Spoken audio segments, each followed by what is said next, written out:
The tax credits are going to be available for a decade, starting January 1st, 2023, all the way through the 2032 tax year. So there's a lot of time to take advantage of those tax credits.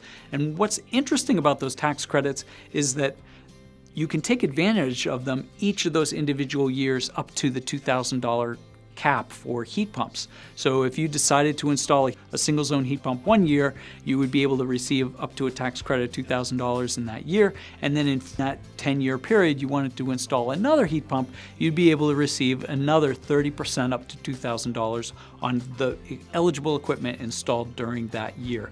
The tax credits can't flow from one year to the next, so you have to have the individual tax liability in order to incorporate it into your taxes and receive the benefit.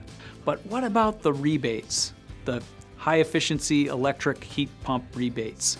They're really going to be around only as long as the funds are available from the individual states. So we don't at this point in time know exactly what the programs are going to look like from the states or what the incentive levels are going to be, but we have a pretty good idea that some number of thousands of homes in each individual state are going to be able to receive benefit and make improvements by installing a high-performance heat pump in their home. The availability of that funding may be very short, it may be a few years, but it certainly won't be as long as the tax credits over a 10-year period. You can find more information on our website at MitsubishiComfort.com.